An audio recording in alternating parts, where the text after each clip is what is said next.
Buenas noches a todos, ¿cómo están? Espero estén bien. Les agradezco a todos por unirse. Hoy vamos a hablar de enfermedad inflamatoria intestinal. La charla la van a dar Roberto y Andrés, que son estudiantes de séptimo semestre, y nos va a estar acompañando la doctora Lieta Costa, que es médico internista.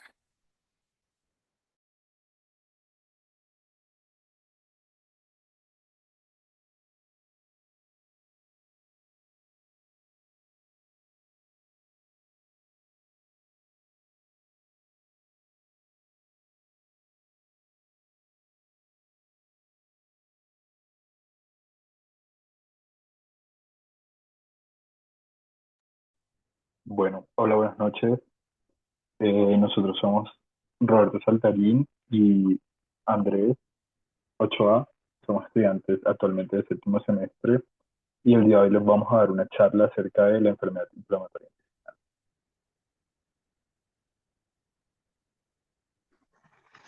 Buenas noches. Bueno, para iniciar, me gustaría iniciar dando unas principales definiciones en la cual vamos a hablar de la enfermedad inflamatoria intestinal, la cual es una afección intestinal que abarca dos patologías grandes, inicialmente la colitis ulcerativa y por otro lado la enfermedad de Crohn. Ambas patologías son patologías inflamatorias, las cuales son inmunomediadas que afectan el tracto gastrointestinal de forma distinta, pero ambas se caracterizan porque hay una disregulación de la respuesta inmune innata y adaptativa frente a componentes antigénicos luminales y pues que afecta a personas que están genéticamente susceptibles y que cuentan con factores de riesgo específicos para generar estas patologías. Inicialmente, por un lado, tenemos la colitis ulcerativa, que va a ser la inflamación crónica caracterizada por episodios recurrentes y remitentes en la inflamación, que va a estar más limitada al colon recto y el ciego, en donde el recto va a ser el principalmente afectado. Y por otro lado, vamos a tener la enfermedad de Crohn, la cual va a ser una inflamación crónica transmural en áreas de afectación no definidas, mucho más segmentarias. Aparte de eso, ya que va a ser una inflamación transmural, lo que quiere decir que va a afectar mucho más la pared, toda la pared intestinal, va a provocar una fibrosis, estenosis, obstrucción, que más adelante vamos a ver, y esta diferencia de la colitis ulcerativa puede afectar cualquier parte del tracto gastrointestinal. Bueno, para entender estas enfermedades tenemos que hablar de la fisiopatología. Ambas comparten la fisiopatología ya que es de parte desde el punto de vista inmunológico. Entonces, estas se dan no por una causa específica ni por una infección directa, sino por un desequilibrio entre la tolerancia y la respuesta inmune frente a microorganismos intestinales. Entonces, como les mencionaba anteriormente, va a haber una alteración de inmunológica. Entonces, vamos a tener tres cosas importantes. Por un lado, vamos a tener una secuencia inflamatoria, entonces la respuesta inmune va a estar desregulada inicialmente por un aumento de TH1 y TH17 que va a producir proteínas inflamatorias que normalmente conocemos como citoquinas, en las cuales va a estar el interferón gamma, el factor de necrosis tumoral alfa, la interleuquina 17 y la interleuquina 23. Todo esto va a generar una respuesta inmune inflamatoria que va a afectar y va a generar la sintomatología que normalmente van a tener nuestros pacientes. Por otro lado, vamos a tener el otro lado de la moneda va a ser un déficit de las células T reguladoras, las cuales van a ser antiinflamatorias. Por ende, va a haber menor producción de interleuquina 10 y factor de crecimiento tisular, beta, que normalmente ayudan a frenar la respuesta inmune y mantienen ese equilibrio. Y por último, vamos a tener una disfunción de las células de Paneth y del epitelio. Por ende, va a haber mayor exposición a las bacterias y va a tener mayor susceptibilidad pues a que nuestros pacientes se infecten y que si se llegan a enfermar y les llega a dar una infección, claramente van a tener una sintomatología más severa que pues, el resto de la población. Bueno, todo esto se da por dos cosas importantes. Inicialmente, que va a haber una microbiota alterada, que normalmente se conoce como disbiosis. Esto va a generar que en nuestro tracto gastrointestinal haya menos diversidad bacteriana y haya un predominio de especies proinflamatorias y que, pues que algunas de estas bacterias empiecen a generar lo que les había mencionado acá, de un aumento de TH17.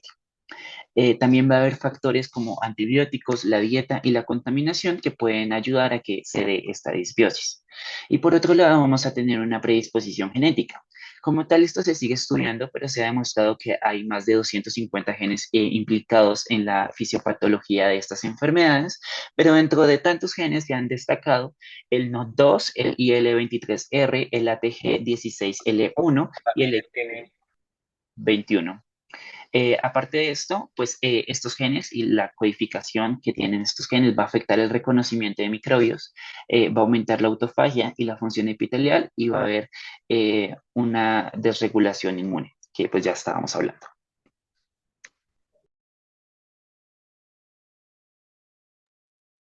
Listo, ya hablando acerca un poco de los factores de riesgo que se han identificado que favorecen toda esta disregulación en el sistema inmune, que finalmente nos van a llevar a esa inflamación crónica característica de la enfermedad inflamatoria intestinal, tenemos dos subgrupos principalmente. Tenemos factores de riesgo genéticos. Se ha establecido por lo menos que mutaciones en el gen NOD2, XBP1 y el gen que codifica el receptor de la interleucina 23 van a ser un factor de riesgo genético importante para desarrollar enfermedad de Crohn.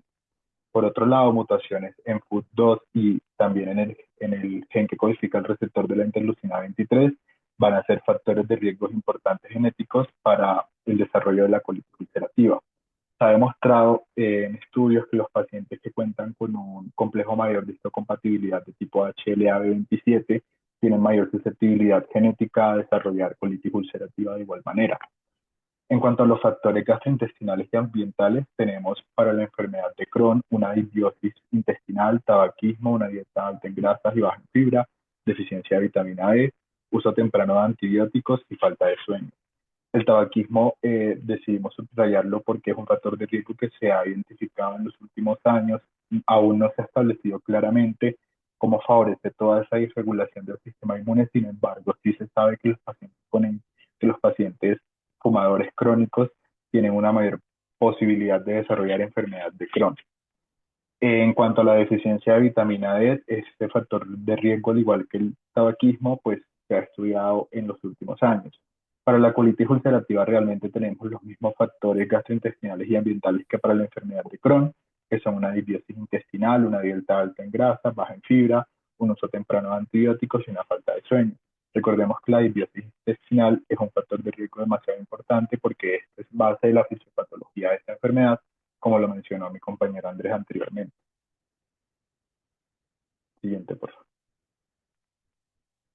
Ok, en cuanto a la epidemiología de la enfermedad, consideramos importante hablar en la charla de hoy de enfermedad inflamatoria intestinal, debido a que se ha observado un aumento en la prevalencia de esta enfermedad de casi el 50% en comparación entre los años 1990 y 2019, que fue el último reporte.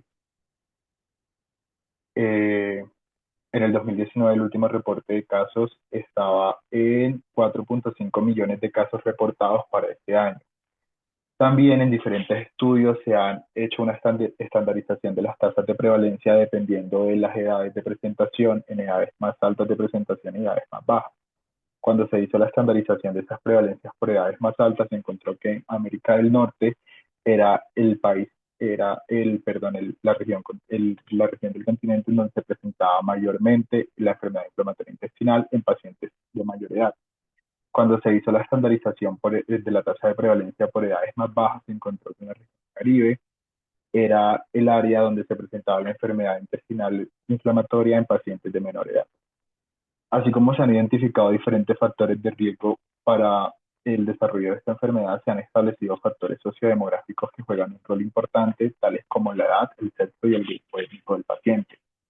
Entonces, se, ha, se conoce que el rango de presentación de la enfermedad inflamatoria intestinal normalmente se encuentra entre los 15 y los 30 años.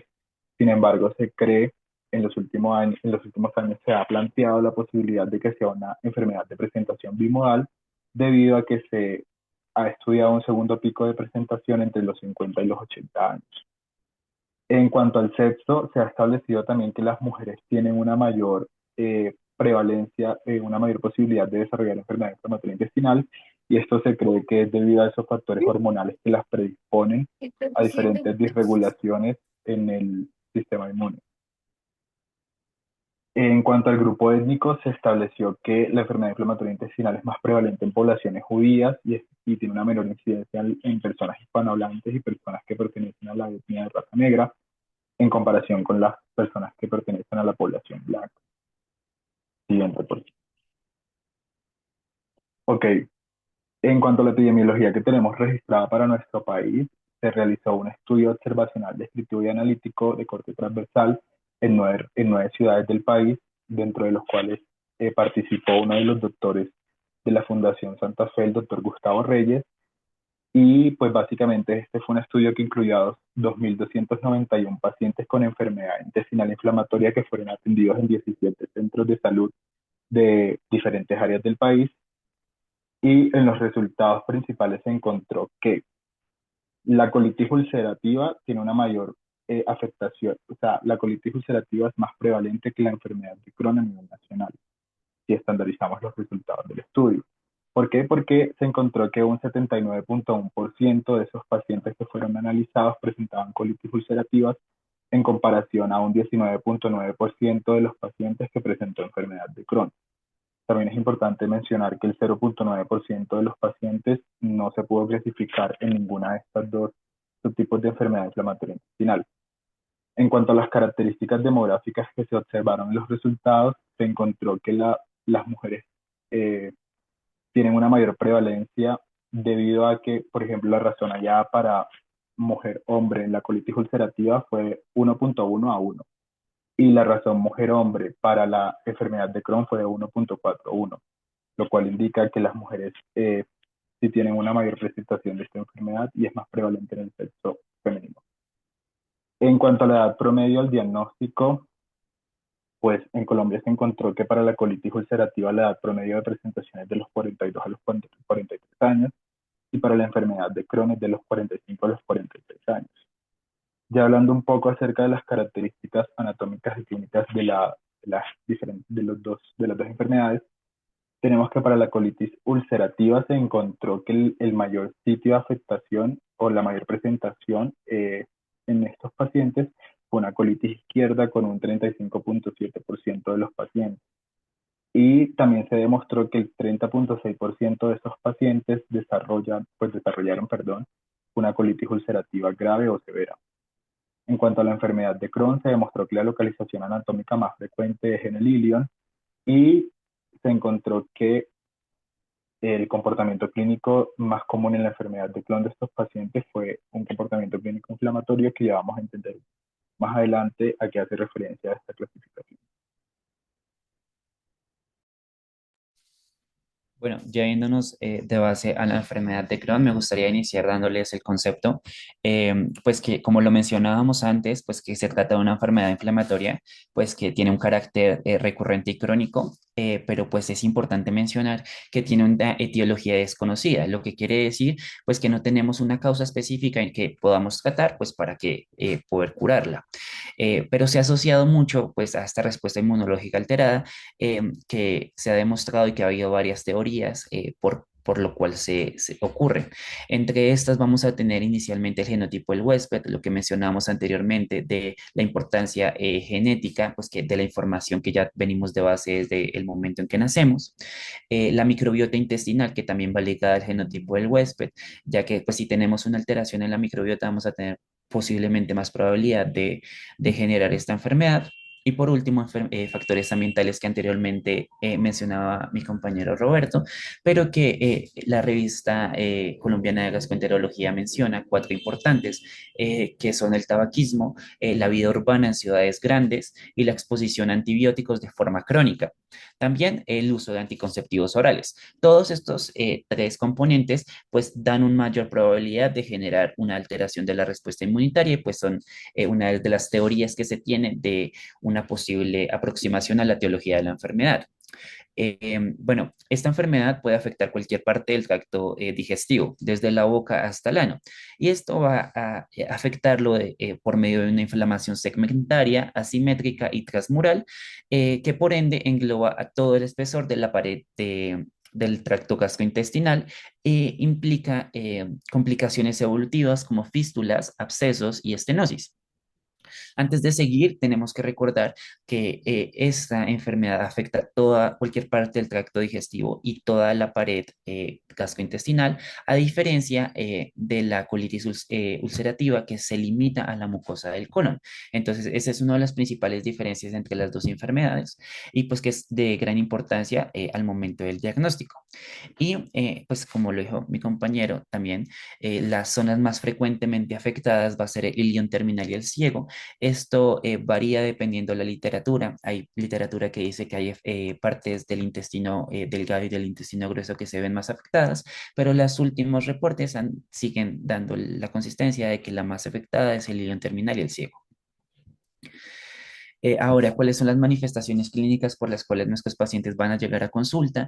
Inicialmente, el signo más frecuente y que se dice que es el más importante va a ser la diarrea crónica superior a 6 semanas, que va a ser caracterizada por una urgencia defecatoria y un tenesmo rectal.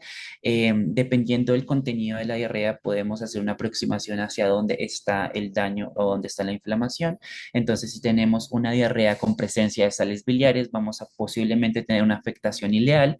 Y si tenemos sangre y moco, vamos a tener una posible afectación del colon. También vamos a tener un dolor abdominal que dependiendo de el punto de la enfermedad en donde estemos, si está iniciando o ya está mucho más grave, pues obviamente va a variar el dolor. Entonces, si tenemos, digamos, una afectación y ya hay una estenosis ileal, vamos a tener un cólico característico en la fosa ilíaca derecha, con distensión abdominal y náuseas. Claramente esto está sujeto a cambios. También vamos a tener, si tenemos un absceso, vamos a tener un dolor continuo asociado como una masa abdominal, vamos a tener fiebre e irritación peritoneal y vamos a tener una afectación gastroduodenal en donde sí tenemos una epigastralgias que mejoran con la ingesta de alimentos.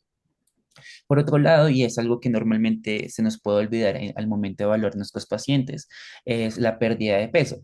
En la enfermedad de Crohn se ha demostrado que hay pérdida de peso por tres causas. Dime. Inicialmente, por un catabolismo, Uy, sí. espera, ok. Bueno, por un catabolismo causado por la respuesta inmune, pues que un catabolismo dado por la inflamación, por la mala absorción debido a la afectación intestinal y algo que pues se nos logra pasar y es por el miedo de las personas al comer, ya que muchas veces después de comer pues empieza la sintomatología y el dolor. Y finalmente, una afectación perianal en donde puede haber prevalencia de fístulas y abscesos. También puede haber manifestaciones extraintestinales como la artritis periférica, el eritema nodoso, el pioedema gangrenoso, la colangitis esclerosante primaria, la espondilitis anquilopédica y la sacroileitis. Ahora, ¿cómo vamos a hacer el diagnóstico? La revista de gastroenterología colombiana menciona tres pilares. Inicialmente, los síntomas clínicos que anteriormente mencionamos, aunque sea un amplio catálogo de síntomas, debemos tratar de focalizar nuestros pacientes y determinar si hay factores de riesgo y pues si cumple con lo que les acabo de mencionar. Tenemos también alteraciones de imágenes endoscópicas y radiológicas y por ende podemos sacar alteraciones histopatológicas por medio de las biopsias que se sacaron en las endoscopias. Importante mencionar que no existe un gol estándar para el diagnóstico, entonces no tenemos una prueba que nos diga si hay enfermedad de Crohn o no. Va a ser un compendio de todos estos criterios diagnósticos que les hemos mencionado y aparte de eso no se recomienda hacer pruebas serológicas ni genéticas por el amplio aspecto genético que les mencionamos. Entonces actualmente no se ha demostrado que tenga una gran repercusión en el diagnóstico de la enfermedad. Ahora, en el examen físico, ¿qué debemos buscar? Inicialmente una toxicidad sistémica, signos de deshidratación y desnutrición, por lo que he mencionado, una anemia y una mala absorción, presencia de dolor y masas en la región abdominal, y es obligatorio que si sospechamos un paciente con enfermedad de Crohn, debemos revisar la región perianal, por lo que les mencionaba anteriormente de la presencia de fístulas y abscesos. Ahora, ¿cómo vamos a diagnosticarlo desde el punto de vista de paraclínicos? Ahora, los laboratorios podemos pedir hemograma para ver una anemia, si existe una anemia, si existe un sangrado, em, una trombocitosis también por medio puede ser por medio del tiempo de PTT y PT, una hipoalbuminemia y una elevación de la proteína C reactiva, que como sabemos es una proteína que se eleva cuando hay un aumento de la reacción inflamatoria. Esta normalmente está asociada a hallazgos endoscópicos y mencionan la calprotectina ya que es un biomarcador fetal que se activa cuando hay inflamación por neutrófilos. Entonces, esa actualmente, la verdad no sé muy bien si en Colombia lo estén haciendo, pero sé que en países desarrollados están usando la calprotectina como una prueba de tamizaje, como una prueba de tamizaje para la enfermedad y ha demostrado que ha tenido una alta especificidad y sensibilidad al punto que ya se han dado criterios específicos, como que si digamos una persona tiene niveles encima de 40 microgramos sobre gramos de calprotectina, se puede decir que tiene 1% de probabilidad de tener la enfermedad. Entonces, por medio de estas pruebas ya se está aproximando a un gol estándar que se ha buscado por mucho tiempo para poder diagnosticar mucho más fácil esta enfermedad. Ahora, si nosotros tenemos un paciente, digamos, con sospecha de esta enfermedad, tenemos que mandar imágenes. Normalmente se mandaría una ileocolonoscopia en donde va a ser una exploración de mayor utilidad y pues que claramente se deben tomar muestras para ver si desde el punto de vista histológico cumple los criterios de diagnóstico. También se puede buscar una gastroscopia, la cual no es un procedimiento de rutina como tal, pero se puede realizar cuando se sospeche una afectación gastroduodenal. Y finalmente, como sabemos, en endoscopia, en colonoscopia, hay una parte importante que no se puede ver, que es el intestino delgado, perdón. Entonces, si nosotros sospechamos que hay una afectación pues grave de este sistema, podemos hacer una cápsula endoscópica pues de intestino delgado. Esa normalmente no se hace. Yo he visto que en la fundación la han hecho a varios pacientes, pero por lo que tengo entendido no se hace normalmente porque tiene un alto costo. Ahora, respecto a los hallazgos endoscópicos, vamos a encontrar que macroscópicamente se van a ver manifestaciones inflamatorias con compromiso segmentario. Entonces, en estas se van a ver úlceras aftoides, que van a ser úlceras superficiales de forma redonda, que no van a ser tan graves, pero también se pueden ver profundas en forma de sacabocados, patrón empedorado y estenosis y fístulas. Entonces traigo 4 ejemplos para que lo veamos más o menos cómo se ve, cómo es el punto de vista del gastroenterólogo que hace este tipo de procedimientos. Entonces, inicialmente vamos a tener úlceras de bordes irregulares o estrelladas, como lo vemos aquí. Vamos a ver úlceras profundas de bordes cepiginosos, como se ve aquí, y ve que se va aumentando. Por otro lado, vamos a ver el patrón empedrerado, el cual se ve acá y se ve que ya está comprometiendo la luz del intestino. Y por último, traigo el ejemplo de la estenosis ileal. Esta se ve cuando ya se alcanza la totalidad de engrosamiento de la pared y ya compromete, como se ve aquí, la gran totalidad de la luz del intestino. Ahora, cuando ya tomamos la biopsia en la endoscopia y colonoscopia, podemos ver un patrón histológico que es en un granuloma piteloide. Normalmente se pensaba que era un granuloma no caseificante, pero las últimas guías dicen que pues, lo que más se encuentra en la enfermedad de Crohn es este tipo de granuloma. Ahora, ya cuando tenemos un diagnóstico claro que debemos hacer fenotificar a los pacientes. Entonces se hace por medio de la clasificación de Montreal. Antes teníamos la clasificación de Viena, pero esta se extendió y se formó la clasificación de Montreal, en donde vamos a evaluar 3 cosas. Inicialmente la edad al diagnóstico, la localización de las manifestaciones inflamatorias y el comportamiento de estas manifestaciones. Basado en estos 3 criterios, vamos a darle un puntaje al paciente y esto va a determinar el riesgo que tenga el paciente y claramente cómo va a ser el tratamiento a seguir. Ahora, el tratamiento, ya para terminar la enfermedad de Crohn. Vamos a tener un tratamiento en donde se va a ver una fase de inducción y una fase de mantenimiento. En la fase de inducción vamos a tener un control de los brotes agudos y se van a usar agentes farmacológicos que inicien de forma rápida, como los corticosteroides y los fármacos biológicos. Ahora, la fase de mantenimiento va a ser usada para la remisión en pacientes ya diagnosticados que ya tengan una enfermedad moderada grave y para esto también se van a usar agentes biológicos e inmunomoduladores. Ahora voy a mencionar rápidamente cada uno de estos. Inicialmente los corticosteroides van a ser usados para la remisión de la enfermedad, o sea, para la parte aguda. Entonces se puede usar budesonida, prednisolona oral y metilprednisolona de forma intravenosa. Ahora, los biológicos también se van a usar para la inducción de la remisión. Entonces, hay tres tipos inicialmente, que son los que, si no estoy mal, son los más viejitos que han sacado. Son los anticuerpos anti-factor de necrosis tumoral alfa. Entonces, ahí está adalimumab, infliximab y certolizumab. Aparte de eso, tenemos anticuerpos antitráfico leucocitario. En ese caso va a ser vedolizumab y anticuerpos anti-P40, que va a ser ustekinumab. Pues normalmente sabemos que los fármacos biológicos pues tienen un gran valor, entonces normalmente siempre se van a usar mucho más los corticosteroides, pero pues la recomendación es que si tenemos acceso a los fármacos biológicos, pues que se usen. Bueno, ahora para mantener la remisión, o sea, para pacientes ya crónicos que tenemos que mantenerle un tratamiento a largo plazo, se necesitan son inmunomoduladores. En este caso se menciona la azariprina, el 6-mercaptopurina y el metotrexato. Y pues no debemos olvidar la terapia de apoyo. Entonces, inicialmente tenemos que manejarle el dolor a nuestros pacientes, que como tal esta enfermedad ya es terrible, el dolor también lo es.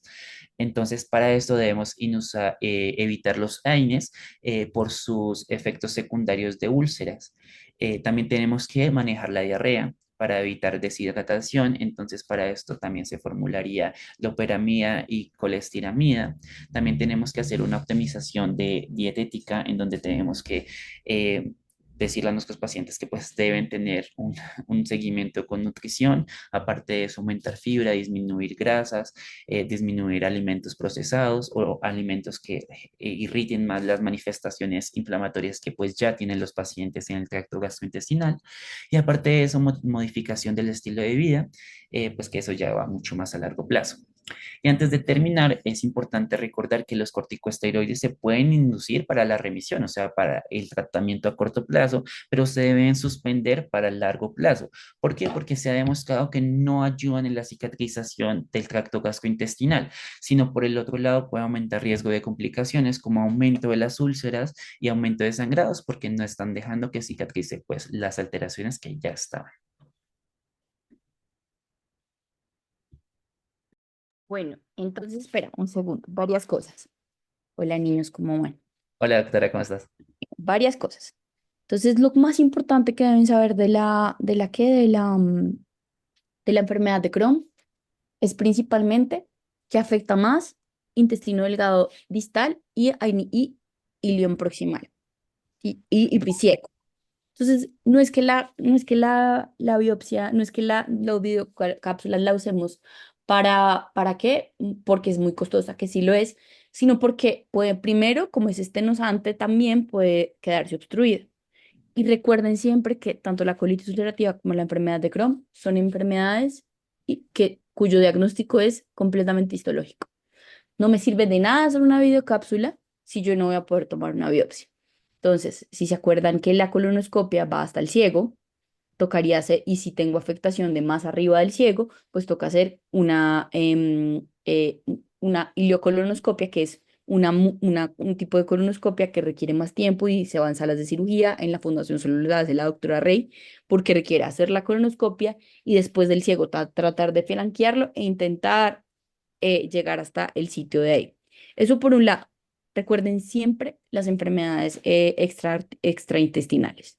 Preguntar siempre por síntomas oculares pensando en uveitis, preguntar siempre por lesiones cutáneas que tengan que como el vitiligo y preguntar siempre por articulaciones e hígado. No se les olvide eso jamás. Eso por el Crohn.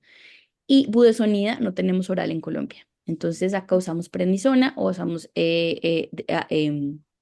rectal. Digamos que la primera línea es azatioprina, les va muy bien, pero realmente uno siempre ya todo está virando a dejar a la gente con biológico porque tiene menos efectos secundarios. No sé si tienen preguntas hasta aquí del Crohn. Y esto es lo más importante, no se les olvide en serio preguntar siempre por enfermedades extraintestinales, que se les olvida siempre, siempre preguntar. Bueno, y buscarlas. Listo, doctora, gracias. Listo, doctora, gracias. Bueno, vamos a continuar hablando de la colitis ulcerativa. Recordemos que esta es una inflamación crónica. Esta es una enfermedad, perdón, en la cual hay una inflamación crónica caracterizada por episodios recurrentes y remitentes de inflamación que se limita a la mucosa del colon, el recto y el ciego. Entonces, una de las principales características entre la colitis ulcerativa y la enfermedad de Crohn es que esta afecta exclusivamente al colon, el recto y el ciego y no afecta al intestino delgado como tal. El sitio de afectación más frecuente es el recto y los pacientes que tienen colitis ulcerativa suelen presentar comúnmente síntomas tales como diarrea sanguinolenta con moco, o sea, una diarrea disentérica, por así decirlo, un sangrado rectal, también pueden presentar dolor y calambres abdominales, urgencia fecal y tenesmo. Los síntomas más comunes en los pacientes son el dolor abdominal, la urgencia fecal y la diarrea sanguinolenta con moco. En cuanto a los síntomas gastrointestinales que la doctora nos mencionaba, estos pacientes también suelen presentar fatiga, fiebre, síntomas esqueléticos o tales como la osteoartritis o la espondilitis anquilosantes. Estos son los síntomas más comunes que suelen presentar estos pacientes y recordemos que la espondilitis anquilosante, al igual que la colitis ulcerativa, están relacionadas con una predisposición genética dada por el HLA27. Entonces tiene mucho sentido que estas dos patologías tengan una correlación entre sí y pues entre los síntomas que se presentan en estas. También otra de las afecciones extraintestinales relacionadas con la colitis ulcerativa es la colangitis esclerosante primaria. Se demostró que la mayoría de los pacientes que tienen colitis ulcerativa no desarrollan colangitis esclerosante primaria, pero que un 90% de los pacientes con colangitis esclerosante primaria de base suelen desarrollar colitis ulcerativa. Otra de las asociaciones intestinales es el eritema nodoso, el pioderma gangrenoso y la estomatitis aftosa. También es importante recalcar que en niños y en adolescentes vamos a observar un retraso en el crecimiento y una pubertad tardía. Siguiente, por favor. Listo. Datos. Listo. Entonces, la colitis ulcerativa se puede clasificar según el curso de la enfermedad. Tenemos tres subtipos principalmente. Entonces, tenemos el intermitente crónico, que es el curso más común de presentación, y básicamente consiste en que los pacientes presentan episodios de exacerbación que son seguidos por episodios de remisión completa. También tenemos un curso crónico continuo en el cual no se produce una remisión completa de las exacerbaciones de los síntomas, y pues en este tipo de curso de enfermedad, la gravedad de la enfermedad va variando. También tenemos un curso de la enfermedad fulminante agudo y este se caracteriza por ser de inicio repentino y se presenta con diarrea severa, deshidratación y shock. También podemos clasificar la colitis ulcerativa según el grado de afectación del lugar. Entonces tenemos la proctitis ulcerosa, que es una enfermedad que va a estar limitada al recto en sí. Tenemos la proctosimoiditis ulcerosa, que está limitada al recto y al colon sigmoide, como su nombre lo indica. Tenemos la colitis del lado izquierdo, que va a hacer referencia a que la colitis ulcerativa en este paciente se está extendiendo más allá del colon. Y tenemos la colitis extensa, que básicamente se extiende hasta la flexura esplénica. Siguiente, por favor. Listo, entonces, ¿cómo vamos a diagnosticar la colitis ulcerativa en los pacientes? Sí o sí tenemos que evaluar pacientes para esta enfermedad. Bueno, sí o sí tenemos que evaluar esta enfermedad en pacientes que presenten hematoquesia o urgencia fecal, principalmente. ¿Por qué? Porque estos se encuentran entre los principales síntomas de esta patología. Como lo decía mi compañero Andrés, no existe como un gol estándar, por así decirlo, pero como lo mencionó la doctora, el diagnóstico definitivo de estas enfermedades es histopatológico. Entonces, para diagnosticarla debemos realizarle a los pacientes una bibliocolonoscopia con biopsia, ya que se ha demostrado que es el método más recomendado tanto para hacer diagnóstico y para hacer seguimiento de la enfermedad. Sin embargo, hay otros exámenes que podemos solicitar que pueden ayudarnos a descartar complicaciones o alguna otra forma de enfermedad intestinal, tal como la enfermedad de Crohn. Entonces podemos por lo menos solicitar un análisis de heces al inicio del estudio de la enfermedad en este paciente para descartar que su cuadro clínico no se deba a un cuadro infeccioso, ya sea bacteriano, parasitario, viral, etcétera. Como lo mencionó Andrés, algo que se suele pedir en la clínica es la calprotectina fecal, puesto que esto nos va a indicar que hay una inflamación activa, porque recordemos que esta deriva de los neutrófilos y pues al ser esta una patología en la cual hay una inflamación crónica, va a aparecer elevada esta enzima y pues nos puede ayudar a enfocar nuestro diagnóstico. Podemos solicitar proteína C reactiva también para evaluar esta inflamación y también está permitido solicitar en estos pacientes una fosfatasa alcalina o enzimas hepáticas, porque recordemos que esta patología tiene asociación con la colangite esclerosante primaria concurrente. Listo. Entonces, ¿cuáles son los hallazgos que vamos a encontrar en esa colonoscopia o esa ileocolonoscopia que le vamos a solicitar a nuestros pacientes? Es dependiendo si la se encuentra en una etapa temprana o una etapa crónica o tardía, vamos a tener diferentes hallazgos. Entonces, en una etapa temprana se va a observar esa mucosa inflamada, eritematosa, hematosa, se va a observar una mucosa friable con sangrado al contacto con el endoscopio, se van a observar pequeñas ulceraciones de la mucosa o una pérdida del patrón vascular superficial, que ya vamos a ver un poquito cómo se ve todo esto. Y en cuando ya tenemos una enfermedad ya más crónica, vamos a observar que esos pacientes tienen una pérdida de los pliegues mucosos del tracto colónico, van a presentar estenosis, que es una de las principales también como complicaciones de estas enfermedades, van a tener ulceraciones ya no pequeñas sino profundas y van a presentar pseudopólipos y se les denomina así porque estos son morfológicamente parecidos a los pólipos, pero no sufren una transformación neoplásica, como en la mayoría de los casos. Listo, entonces aquí tenemos tres imágenes que nos representan cómo podemos observar la mucosa de estos pacientes al hacer el estudio imageneológico. Entonces en la primera imagen observamos una colitis ulcerativa aguda porque podemos observar esa mucosa roja, hematizada, friable, etcétera. En cuanto a la colitis ulcerativa activa, ya también observamos esta mucosa como roja, hematizada, se alcanza a observar como un breve sangrado y como una formación de pseudopólipos. Y ya en la tercera imagen tenemos la formación de los pseudopólipos que nos indicaría una enfermedad más crónica en este paciente. Listo, entonces al hacer el análisis histopatológico de la biopsia que se le va a tomar a este paciente, porque recordemos que sí o sí se tiene que tomar la biopsia, si no, no podemos diagnosticar la enfermedad. Entonces, cuando tenemos una enfermedad en etapa temprana, vamos a observar principalmente una inflamación, una infiltración de granulocitos que va a estar limitado a la mucosa de la submucosa y un absceso de las criptas, como lo podemos observar en la primera imagen. Se observa una disrupción, pues, de afuera hacia adentro, una disrupción de la mucosa y la submucosa. ¿Y porque vamos a tener una infiltración de granulocitos? Porque, pues, va a estar predominando la primera respuesta inmune, como todas las células que pertenecen a la inmunidad innata, que es como lo que responden a la inflamación más aguda, etcétera. En cuanto ya a una enfermedad que se encuentra en una etapa más crónica, vamos a tener infiltración de linfocitos, vamos a tener una atrofia ya de la mucosa y una displasia epitelial, y pues vamos a encontrar una infiltración de linfocitos porque estas son las células ya que se encargan como de una inflamación más, de dar una respuesta inmune ya más como especializada, etcétera. Listo. Entonces, podemos solicitar algunas imágenes adicionales y pues estas básicamente se utilizan para detectar y ver si nuestro paciente tiene complicaciones o se pueden utilizar en los casos en los que el paciente no sea posible realizarle una colonoscopia, porque por lo menos lo que hablábamos, o sea, hacer una colonoscopia pues no sea no es tan fácil porque son enfermedades estenosantes o el paciente tiene la mucosa muy irritada, sangran al entrar, etcétera, etcétera. Entonces, las imágenes adicionales que podemos solicitar son resonancia magnética abdomen, radiografía abdomen o una ecografía abdomen.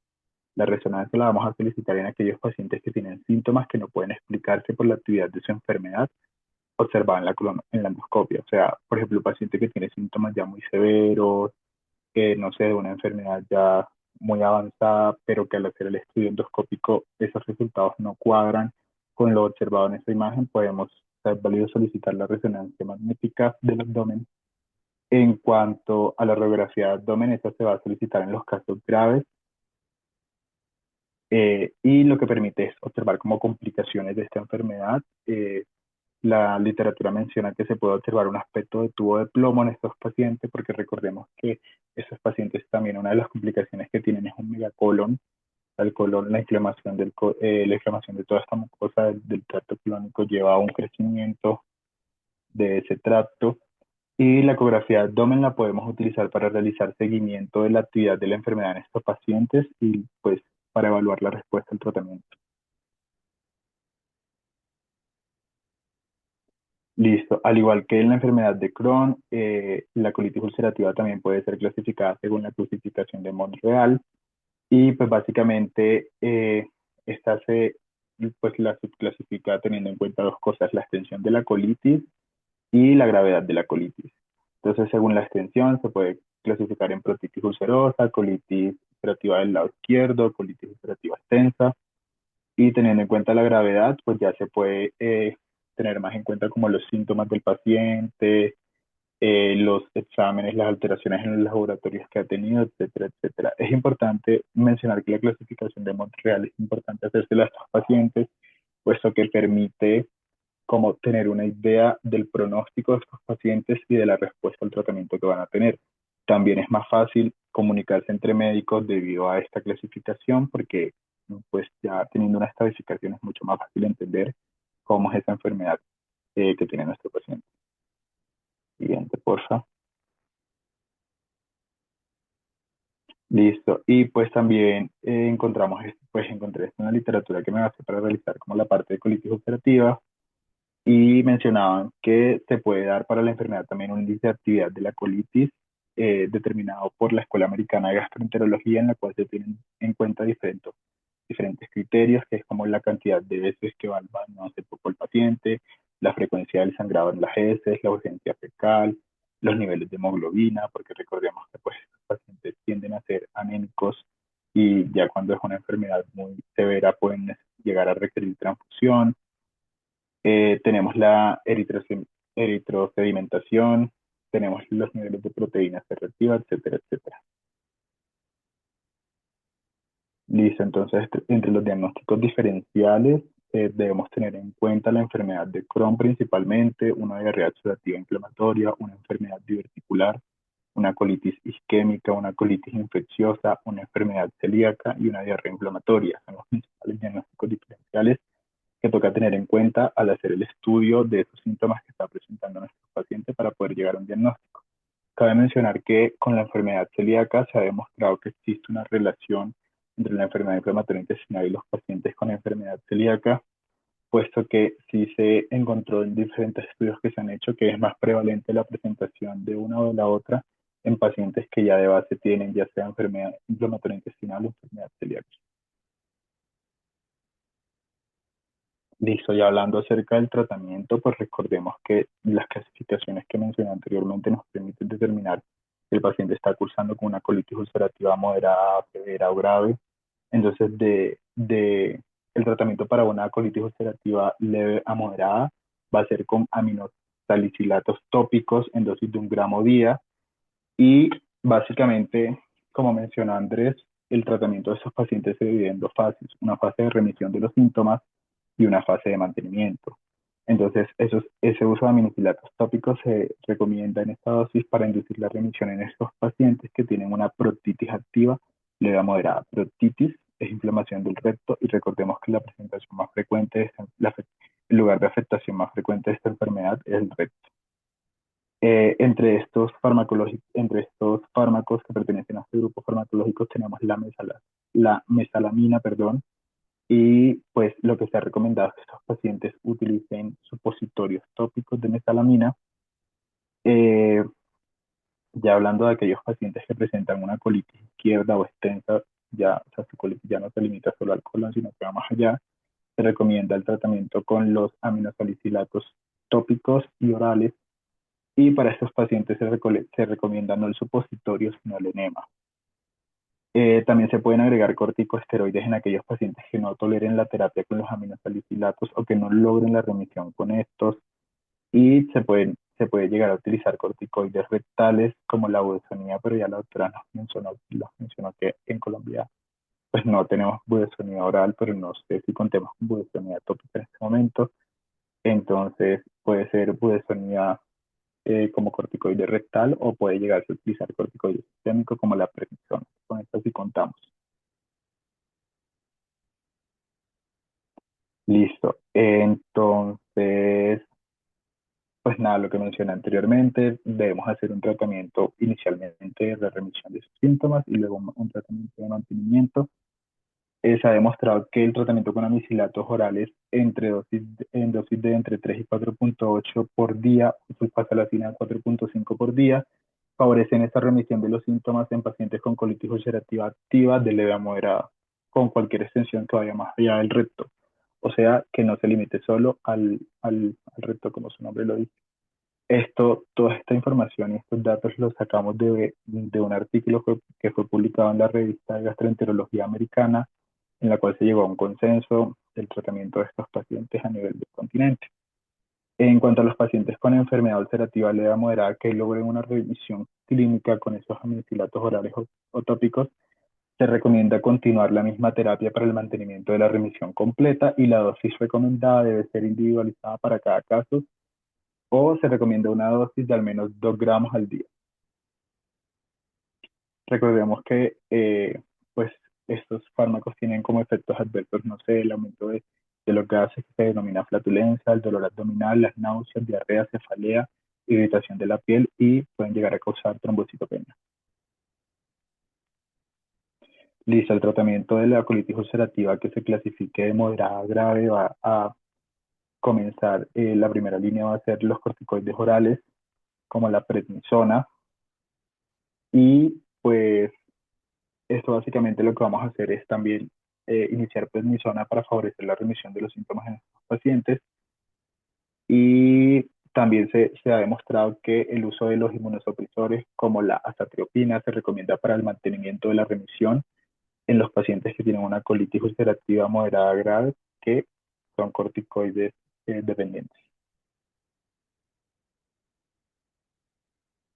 Listo, en cuanto ya al tratamiento de la colitis ulcerativa aguda grave, se recomienda el uso de corticoides intravenosos en estos pacientes como la metilprednisolona, o se puede llegar a considerar el uso de ciclosporinas para pacientes que no logran la remisión después de 3 a 5 días de haber aplicado los corticoides sistémicos.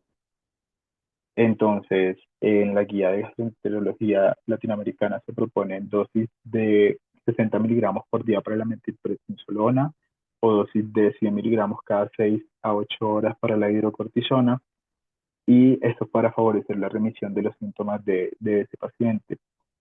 En cuanto a la aplicación o el uso de las ciclosporinas intravenosas, esto se recomienda que sea utilizada en centros que son expertos en su uso y se recomienda una dosis de 2 miligramos por kilogramo para favorecer también la inducción de la remisión de esos pacientes. Ya como cositas a tener en cuenta, es importante recalcar que los corticosteroides sistémicos solo deben utilizarse para la inducción de la remisión. No suelen utilizarse, la idea no es que los pacientes terminen siendo corticosteroides dependientes, sino como, favorecer la remisión de esos síntomas y luego continuar monoterapia con otros grupos farmacológicos. Y también es importante tener en cuenta que la azathioprina debe considerarse en combinación con terapia con anti-TNF, con antifactor de necrosis tumoral para la inducción de la remisión o como monoterapia para el mantenimiento. Sin embargo, no se recomienda como monoterapia para inducir la remisión de los síntomas. O sea, si se busca inducir la remisión de los síntomas con azathioprina, debe ser utilizada con TNF preferiblemente, que sabemos que contamos con estos en la Fundación Santa Fe de Bogotá. De hecho, a los pacientes, algunos les hacen tratamiento con antifactores de necrosis tumoral. Y pues nada, siguiente. La parte de la terapia farmacológica también es importante tener en cuenta que se debe dar terapia de apoyo, se puede iniciar manejo ya sea no farmacológico o farmacológico para tratar el dolor que presentan estos pacientes, se debe evitar el uso de opioides y de AINES y se debe identificar y tratar cualquier deficiencia de micronutrientes, de deficiencia de vitamina D, vitamina B12, etcétera, etcétera. Se deben realizar modificaciones en la dieta que favorezcan la remisión de los síntomas de estos pacientes. Y ya hablando acerca de un manejo quirúrgico, eso está indicado para aquellos pacientes que presentan colitis ulcerativa refractaria al tratamiento, Es decir, pacientes que no presentan respuesta luego de 3 o 5 días de haber iniciado tratamiento médico o que se vuelven pacientes corticosteroides dependientes. O también está indicado en caso de que el paciente presente complicaciones tales como el megacolon tóxico, la perforación intestinal, la insuficiencia multiorgánica o la hematocrisis grave. Básicamente, el manejo quirúrgico consiste en hacer una protocolectomía restauradora con una anastomosis ileonal. O sea, le retiran básicamente como el colon, recto, etcétera, al paciente y hacen una anastomosis entre el ilion y el ano. Es importante recalcar que el manejo quirúrgico de los pacientes reduce el riesgo de desarrollar cáncer colorectal porque pues al tener toda esta inflamación crónica en esa mucosa del tracto gastrointestinal en ambas patologías y pues principalmente en la colitis ulcerativa se favorece el desarrollo de cáncer colorectal. Además recordemos que los pacientes también suelen estar predispuestos genéticamente, entonces eso también. Es importante recalcar que la detección del cáncer colorectal en los pacientes con colitis ulcerativa se debe comenzar a hacer entre los 8 y 10 años luego de que fueron diagnosticados o al momento en el que se diagnostiquen con colangitis esclerosante primaria. Y pues básicamente esta es una tabla para recordar cuáles son las principales diferencias entre la colitis ulcerativa y la enfermedad de Crohn. Entonces, la colitis ulcerativa, recordemos que se localiza exclusivamente en el colon, recto y ciego, mientras que la enfermedad de Crohn puede afectar cualquier parte del tracto gastrointestinal. La colitis ulcerativa se limita a una afectación de la mucosa y la submucosa, mientras que la enfermedad de Crohn sí afecta toda la pared del tracto gastrointestinal. Pues recordemos también que la enfermedad de Crohn suele ser más estenosante que la colitis ulcerativa, que los pacientes con colitis ulcerativa suelen tener diarrea acompañada de sangre y moco, mientras que los pacientes con enfermedad de Crohn, a pesar de que pueden tener sangre, es más común que presenten diarrea o heces acuosas. También tenemos que la principal complicación de la colitis ulcerativa es el megacolon tóxico, mientras que la enfermedad de Crohn ya es como formación de fístulas, estenosis, etcétera. Que la principal como condición asociada con la colitis ulcerativa es la colangitis esclerosante primaria, mientras que con la enfermedad de Crohn es la nefrolitiasis. Y pues como mencioné anteriormente, pues la inflamación crónica que hay en ambas patologías favorece el desarrollo de cáncer colorectal. Pues sin embargo, sí se ha establecido un poquito más que está más relacionado con la colitis ulcerativa, pero está presente en ambas patologías ese factor de riesgo de desarrollar cáncer colorectal. Y eso sería todo la charla que le quisimos dar. No sé si alguien tiene alguna duda, alguna pregunta, o a la doctora Liet le gustaría añadir algo más o corregirnos algo, estaría perfecto. Entonces, lo primero es lo que lo que dijiste siempre, es que la colitis ulcerativa da proctitis, entonces da mucho dolor anal. Los pacientes llegan con dolor en el ano. Entonces, la mayoría tienen proctitis. Entonces, le favorecen mucho más los supositorios de mesalazina o de budesonida. Usamos esos dos. La budesonida oral sí hay en Colombia, pero es es muy cara y no, digamos que no la hemos industrializado lo suficiente. Entonces, eso es lo principal, que uno ya sabe que colitis ulcerativa da proctitis. Entonces, hay que ponerles los supositorios. Hay algo muy importante y es que estas enfermedades, como todas las autoinmunes, pueden estar controladas y pueden tener episodios de crisis. Si ustedes son conscientes, lo más difícil es cuando el paciente llega a urgencias y saber qué tanta crisis está. Entonces es difícil porque lo primero que uno tiene que hacer es ver que no sea que no sea algo infeccioso, porque ellos están inmunosuprimidos, la mayoría con corticoides y con azatioprina, y ver que no sea infeccioso. Entonces el primer paso es revisar que no sea infeccioso. Una vez revisamos que no sea infeccioso, hacemos la clasificación, que en este caso para colitis ulcerativa es la TRULOF, que nos va a ayudar a clasificar si es una exacerbación leve, moderada o severa.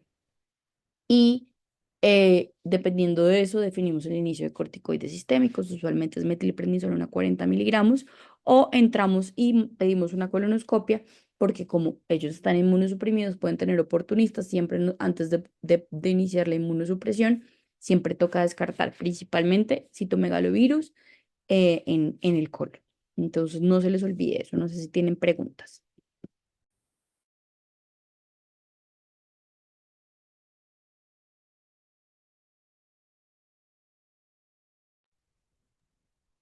Listo, doctora, muchísimas gracias. Muchas Pues gracias por escucharnos, doctor. creería, Descansen entonces. creería que no hay preguntas y pues entonces damos por terminada la charla. Muchas gracias a todos por acompañarnos y pues Chao, Muchas muy gracias. Gracias a ustedes. Gracias, doctora.